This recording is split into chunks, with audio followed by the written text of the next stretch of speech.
خدا ما و شما رو در پناهش نگاه دارد. صبح سحر است، اما در اون پر از درد از قلب است. میخوام منتداری خودم را برای نفرایی که در همین لایحه تاجیکان و عموما فیلم پیش برده ایستاده ایم پهلوم هستند کمک میکنند رسانند. گاه در روشان گفته نمیتوانند. هزار رحمتی کلان که پهلوم هستید، باوری دارید و میدونید که این فیلم چی فایده میارد بر جامعه، چی کمک ها دارد. بر ضمن این نگاه نکرده من چرا میگم دائما قلبم پر از درد است که نه همه میخواهد این فیلم براید، نه همه یک کارهای میکنند که اینها گمان میکنند که من نمیفهمم، اما اکثر چی رو ما میفهمیم. بعضن کارهای اینها رو تصور میکنند بله به چشم سر دیده نمیشود، اما اینجا چشم عقل است که به چشم عقل دیده میشود.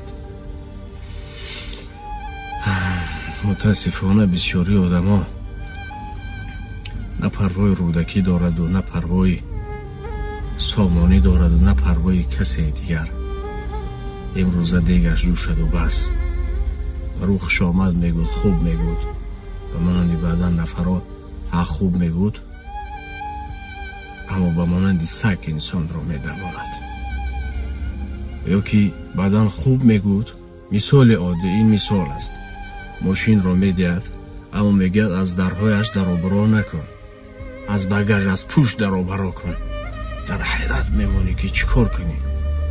یا که یک یا مثال، اینها فقط مثال، این چنین نشده است، این گپ و چپ دیگر چیز است و به خاطر فهمیدنتون.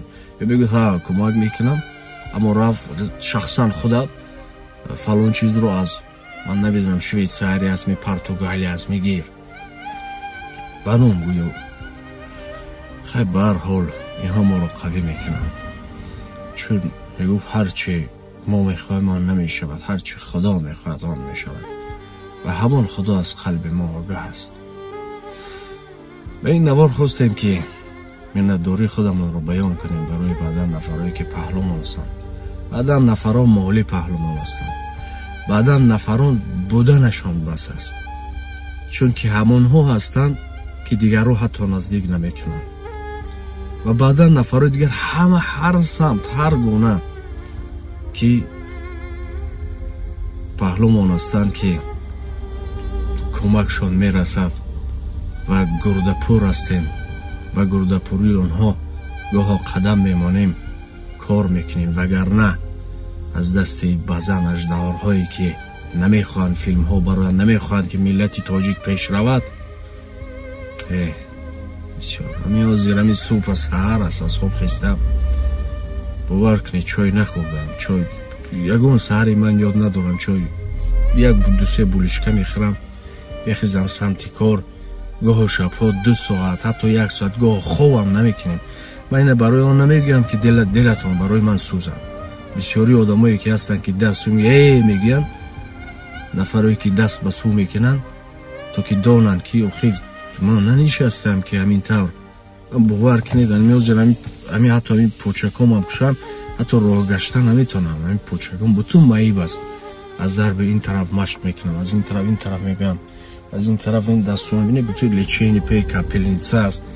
همه طرفه من 10 تا نیستم، اما کوشش دارم تا اون دمی که یک قوام هست، یک فکرانیم هست، یک چیزم هست، من صرفه میکنم. و فقط در لایحه فیلم کوشش ها نداریم.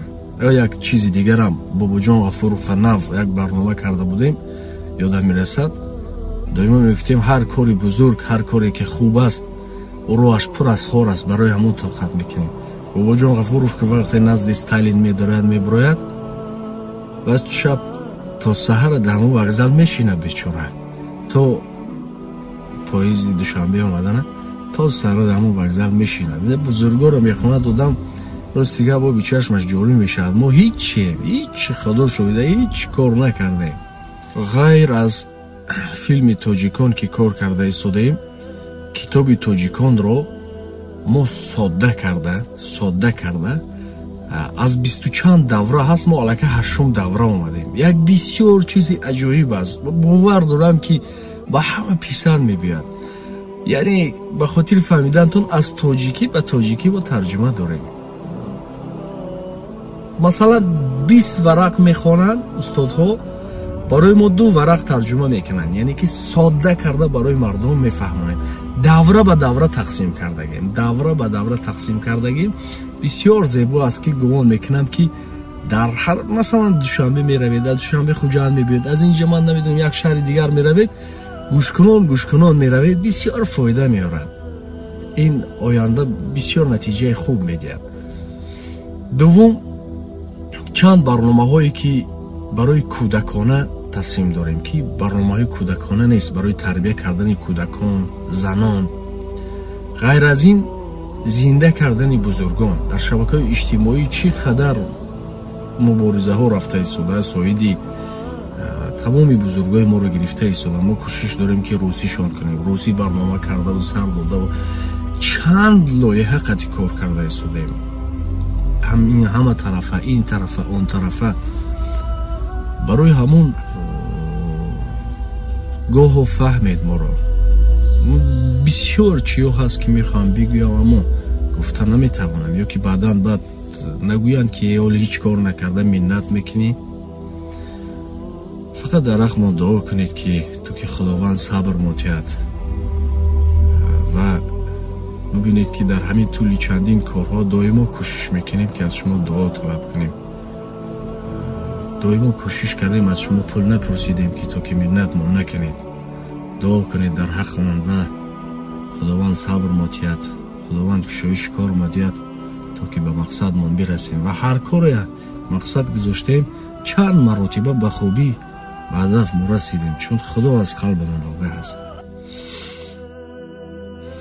کم ترشد شدیم. روز دیگر در اول نوار بسیار غمگین بودم، چون 1-2 کار خطی برمادن باید وحی میکردیم. ابیکتوی فیلمی خطی بسیار دلم غمگین بود. گوه دلم پر میشد، میخواد انسان یک جا برود داد زند گریه کند که تو که دلش سبک شود، چون که وزنین است.